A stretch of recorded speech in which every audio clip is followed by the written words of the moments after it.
Okay, good morning, everybody. My name is Chiara Mondaini, and I've been working here at the National Institute for Nuclear Physics for about 5 years as an aerospace engineer. Because yes, here we mainly do research on particle physics, but we also study space. So we also do research on space, and later on we'll show you how and where we do it. First of all, I'm sorry for my voice. Today we do like up and down this morning. That's the way it is. But however, it is positive because maybe I'll do everything a little bit faster. Okay. So the organizers today asked me to... Sorry. The organizers today asked me to do a presentation today about not only my activity, the activities I do in the laboratory where I work, but also talking a little bit about me, about my life as a young person working in science. So giving you a brief description about me, I was born and raised in Rome, and I always like to highlight the two aspects of my life, which is a wonderful family and American mother. And these aspects for me are very, very important because the way of looking at life, the way of giving love, the way of thinking, their mentality is very open-minded, and they have some aspects of their, let's say, American mentality. I don't know if some of you are from the United States, aren't you? Some of you? Okay, great, so you know what I'm talking about. And one of the aspects that I really like is that when there's a problem, okay, that's a problem, where's the solution? Let's go towards the solution. So they always focus on the solution more than on the problem. And I think that this is something that if you bring in your everyday life can always be very worthy. Okay, so I studied in a classical linguistic high school. Sorry, I would like to do this, but in a classical linguistic high school. And yes, some people will ask, you came out of a classical high school, so you have a humanistic behavior, and then you studied something scientific? Yes, it could be done, because of course you have to work a little bit hard at the beginning, but then if you work, you will have your satisfactions at the end of it. So after my classical linguistic high school, as I think you're all in the last year of high school, aren't you? You're all last year? Not all of you? Okay. she's telling me that some of you are last, some of you no. And so you were ready, or at least last year you will think about your choice at university. So what kind of work would I like to do, or what kind of choice at university, what would I like to study? So all of these questions generally are normal at your grade. But when I finished my high school, I was not thinking about it because I thought to go to the United States. I was so connected to the United States that after I finished high school, I wanted to go to the United States. I knew, I was sure I would have done it. So a friend of my mother's called me once and asked me, Chiara, I know you want to go to the United States. Why don't you come to my house? You can be my guest. The only thing I ask you is to speak Italian with my son. I said, okay, where do you live? In Kailua, Hawaii. I was like, wow, fantastic, I live. I was already there. Everything was done, everything was prepared, organized. I should have departed in September, October, but in July, he called me and told me, no, Chiara, I'm sorry, I cannot host you anymore, sorry about that. I have some troubles, I have some things, so I cannot host you anymore. I was so sad, you can imagine. But then I said, okay, I tried all my best to go there all the same, but then every possibility that was in front of you, had always an obstacle. So I understood that maybe I shouldn't go there. I said, okay, I'll stay here, and I'll start university. Okay, and then, I had a really short time to decide, and I said, okay, what can I choose? My two passions were history of art or aerospace engineering. Okay, you will think, what do they have in common? Of course, nothing. But if you have it in your heart, you can have two choices. So I said, okay, history of art or aerospace engineering, my passion of art and my passion in maths and space. I said, okay, I come from a classical high school, so I choose history of art. But then people suggested to me, why do you wait? You can do much more, and you can study history of art also on your own. So why don't you do it on your own and study at your university something else like aerospace engineering? So I said, okay, I choose the aerospace engineering. And I graduated after several years. After that, of course, I thought about work. According to you, if you are an aerospace engineer, what would the love of your life, what would be the job of your, that you would love the most? Of course, NASA, working at NASA, of course. And it is the dream of all the aerospace engineers, according to me. So I wanted to go to NASA, but then I said, okay, but I don't want to go to the United States anymore. I was so happy here. I wanted to stay here. I wanted to stay in Italy. So I said, okay, I cannot go to the American NASA, but I can go to the European NASA, which is the European Space Agency. So in order to get there, for several reasons, I arrived here in the National Institute for Nuclear Physics in the SCF lab.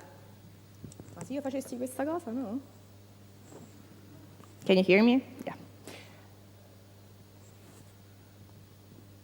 Okay. No. No, yeah, I'm sorry. What is the SCF lab? Non mi si legge. Un po'... infatti, dov'è il problema? Ma lo metto tutte e due? Sì. Perché c'ho la codina dietro. Vai. Sorry, eh? Ok. Andata, c'ho la coda. Vedi come sale.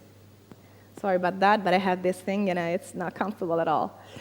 However, what is the SCF lab? The SCF lab, it's a clean room, it's a laboratory when we recreate the space conditions to test some objects that will be launched in space.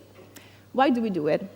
I'm sure you all know that a space mission is really expensive. Really expensive. So before launching something in space, you have to be not sure, more than sure, before launching something, because if not, you waste your money, but you waste a lot of money, I can tell you. So before launching something, you test it, and some agencies give us their products, their objects, and ask us to test them in order to see if they will work or not in the space. But what are these objects? These objects are the laser retroreflectors. Let's see what they are. The SCF lab, it's composed of, no, sorry about this. It's composed of two systems. These two systems are composed of, first of all, a cryostat. Every system has a cryostat, which is this... Meglio quell'altro? Sì, sta fa un casino. I'm sorry about that. È che è troppo scomodo questo, ma ho fatto una stupidaggine. Sì, sì, qua meglio. Can you hear me? Better. Sorry about that. Okay, so these two systems are composed of a cryostat, which is this big tube that you can see here on the slide. It's almost 2 meters long for almost 1 meter of diameter. And inside of it, we recreate vacuum and coldness. Vacuum thanks to a pump system, and coldness thanks to a liquid nitrogen system. Then, for each system, each cryostat has its own solar simulator, because we want to recreate the solar spectrum. And then infrared camera, because we want to take thermograms during the tests. And then an optical bench. An optical bench is a bench composed of a set of optical components that we use to recreate the path of the laser. But let's see why. Why do we do it? Have you ever thought about how to measure distances in space? Space, it's a very big place, no? So how could you measure distances? There are many different techniques to do it, but one of the most accurate is the laser ranging. How does it work? Basically, the idea is the equation space equals velocity multiplied per time. So if you have a ground station on the Earth, you shoot the laser towards the artificial satellites orbiting the Earth, or the natural satellite like the Moon. On these satellites, there are laser retroreflectors. These satellites are equipped with these laser retroreflectors. So the laser arrives towards the laser retroreflectors. The light comes back to the ground station, and the ground station records the time of flight of the photons back and forth. So you know the time, you know velocity because you know the speed of light, so you know the measure of the distance. So it's explained in a very simple way. So that's the laser ranging. But what do we use for laser ranging? What I told you before is that we test these laser retroreflectors. These laser retroreflectors are the focus point of laser ranging, because without it, you cannot use this technique. And the idea is that they are prisms made of fused silica with the shape of a diamond, as you can see. And they are made out of a cube of a corner, a corner of a cube, intersected with a cylinder. So they have the front face, the circular front face, as you can see in the picture. And basically, they could be in different ways, different shapes, so different diameters or different coating on the three back faces, depending on the missions. And for example, the three back faces could be naked, like the one you see in the pictures, or coated with a very thin metal film, a metal film, which generally is silver or aluminum. And the important aspects of these objects is that light entering inside the retroreflectors goes back in the same direction from which it entered. Maybe this picture is a little more, it can explain in a little better way. As you can see, the light enters inside, touches the three faces, and comes back in the direction which is parallel to the one for the incoming ray. So this is very important for the laser ranging. And another aspect of these objects is that since they are very little, generally they are like this big, they're not so big, you cannot you cannot launch in space something so little, single, and that's it. So it is suggested to arrange them in arrays, in matrices, in groups of retroreflectors to be launched in space and used for the laser ranging to give more intensity back to the ground stations. What we do in the laboratories is that we recreate the space conditions and we test the diffraction patterns of light of these objects in those conditions. We analyze and study them because we want to understand if they would work or not in space, because these objects in these conditions, with this temperature we have now in this room, this pressure, etc., they will work in a certain way. But in those conditions, they will work in a different way. So it is important to understand in the space if they will work in a good way or not. If it's okay, perfect. If it's not okay, we have to work to understand what we can change to make them work in a better way. Okay, so how do we test them?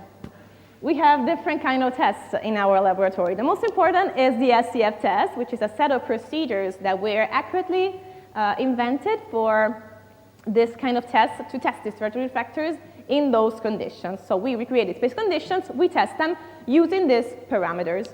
The parameters are thermal control of the retroreflector metal housing. The housing of a retroreflector is that when you launch retroreflectors in space, they are made of glass, so you cannot launch them this way. They have to be located in some metal structures. And the metal structure is very important because also the kind of alloy, the kind of metal used, it's important for the thermal conditions of the object. Then vacuum, of course, inside of the cryostats. Then the sun illumination, because as I showed you before, there's a solar simulator that simulates the spectrum of the sun. And there are some hours of sun on when the solar simulator is on, and other hours when the sun off. The solar simulator is off because, of course, imagine during the orbit, there are some points when the satellites face the sun, and other points of the orbit where they don't face the sun. So you have to reproduce also these situations. Then laser interrogation during the sun off, because of course, taking about the cryostat, when the retroreflectors are towards the solar simulator, imagine that these are towards the simulator and the laser is here. So when it's sun on, the laser doesn't touch them. When it's sun off, you turn that towards the laser, and then you can shoot the laser towards the retroreflectors. Then, last important thing, it's a non-invasive infrared thermometry, because during the test, we want to understand how the thermal status of the objects change during the changing on the environment inside the chamber. Why? Because the optical performances of the retroreflectors are very affected by the thermal changes. So we want to understand how they influence each other. Okay, I told you before these FFDPs, these diffraction patterns, these far field diffraction patterns, what are they? And what do they look like? This is just an example of an FFDP. This is a far field diffraction pattern of a very little 1-inch diameter retroreflector. And the idea is that it's a sort of drawing of the pattern of life, and we understand through this drawing if the object would be okay or not in those conditions. Because if you know that this should be the pattern, and if during the test the patterns are completely different from the ones that they should be, there's something that could be improved. And I'll show you, okay, there's a lot of, however, we study this part. Later I'll show you something else. And another part of the test that we do is that we recreate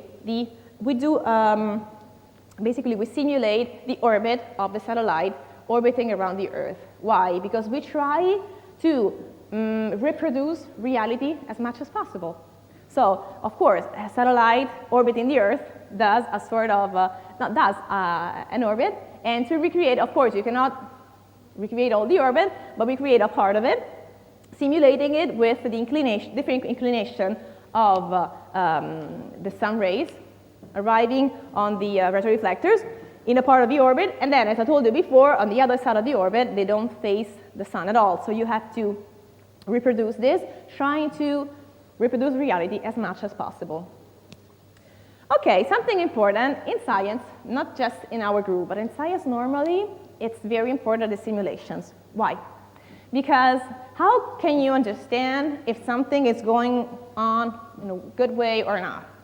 The best way is to understand what's the ideal situation. What's the best idea? What's the best situation? The best situation is this one. So we simulate it.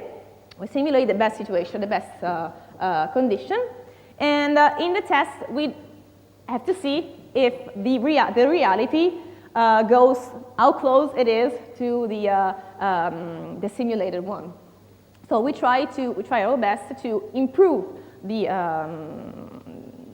condition, on the retroreflectors, in order to have as much as possible the situation closest to the simulations. So we use Code5, which is a very, very good optical design software. And basically, it gives us these three things.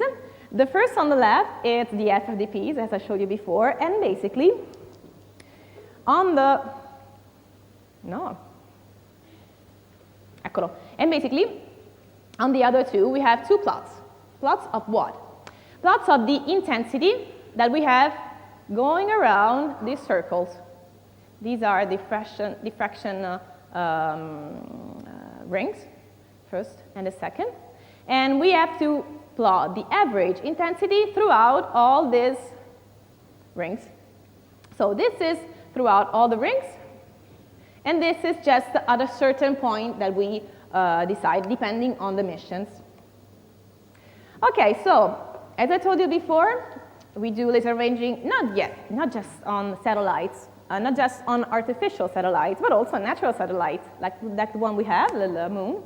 And on the right-hand side, you can see the retroreflector arrays that were brought on the moon in the American Apollo missions. And as you can see, they are planar arrays.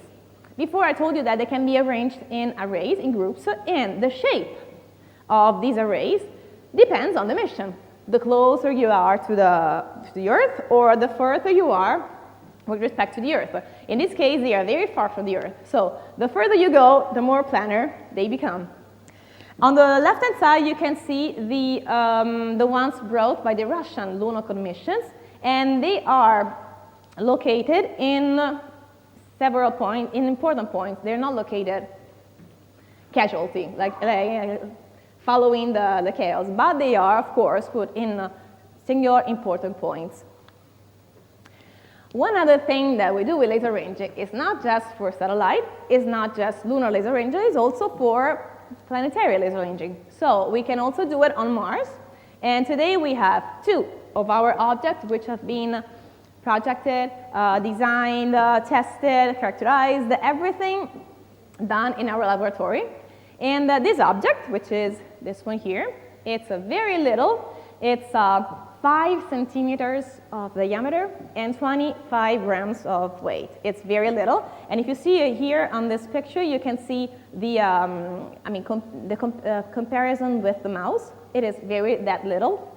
And it's made of 8 very little half an inch diameter retroreflectors. So it's very little. And today we have 2 of them on Mars soil, because one of them unfortunately arrived but destroyed with the Schiaparelli module. I don't know if you know that little more than 2 years ago, there was this mission that arrived on Mars, but unfortunately it arrived a little bit too fast, and so it arrived destroyed. But on November, last year, November, in 2018, another NASA mission INSPYRE arrived on NASA soil, succeeded, and one of our INRI, one of our objects, it's on the lander. So one of them is there now. And what is it for? Laser ranging, it's always thinking about the Earth. You have a ground station, you shoot the laser from the ground station towards the satellites, and then from the satellites back to the ground station. In this case, you have the laser departing from the orbiter around Mars, reaching the retroreflectors on the Mars soil, going back to the station orbiting the planet. So it's always the same idea, it's always the same technique, but in the opposite direction. So we're also thinking about doing, sending other of these INRIs with the other future mission, the NASA Mars 2020 and the European Space Agency ExoMars 2020. Okay, so these are just other ideas, other payloads, other retroreflector arrays on which we have worked. We have, tested LAGIOS, this is just a sector. LAGIOS are 2 cannonballs, very old. In 74, the first one was launched in space, and this is the focus part of the laser ranging. Then we have the GNSS, which is the GNSS connected to the GPS or the navigation system. And then we had the little INRI that I showed you before. And then this is an array. As I told you before, the further you go with respect to the Earth, the more planar, the more, flat they become, the array. But the closer you are to the Earth, the more, curved they become. So this one is for LEO orbit, so low Earth orbit. And so since it's closer to the Earth, it's smaller, and it's not planar at all. This one is a future idea that we have to put on the moon. Instead of having a big array of different, of the ones which are now on the moon are like 300 and something CCR, we are thinking about putting a bigger CCR, so 1 CCR, which is a little bigger, to stand on the moon. Then, okay, the last slide, but not the least. This is, according to me, one of the most important. In my laboratory, in my group, it is very important the teamwork. Why? According to me, it's not just in my group. It's in all the groups, in all the scientific, in all the groups. You can no more think about science as a single person, but as a group of persons, as a team. In different fields of science, even for example in the medical field. Have you all seen the Dr. House, for example? Do you know Dr. House, the series? In Dr. House, they have a team of doctors. They all specialize in different part of the human body. They all reunite all together. They talk about the problem of the patient, and they find the solution all together. They reach a solution of the patient, of course. It's a movie, but at the same time, it gives the idea of how it is in reality. In every group in science, it is the same thing. So in every group, there's not just a person working. There's a group of persons. Every person brings its own contribution to the group, to the experiment. So in my group, for example, we are physicists, geologists, aerospace engineers. We have so many different specializations. Every person brings its contribution to understand and to better, to contribute in a better way in the project. So no matter what you do, no matter where you work, the important is that how you do it. So it's important that if you work in a group of people, always be with an open-minded, always look at the other persons, always try to learn as much as possible to the other person, to give as much as possible to the other person, because it's completely different. When you wake up every morning, you are happy to go there, you're happy to meet the people you like, and of course, there will be also some moments, some days in which you can fight, or you can be a little bit sad, or you can be like this, but the important is that you're always happy, and you always try to make the people around you happy to stay with you so that you can work in a much better way. So I thank you for your attention, and have a great day.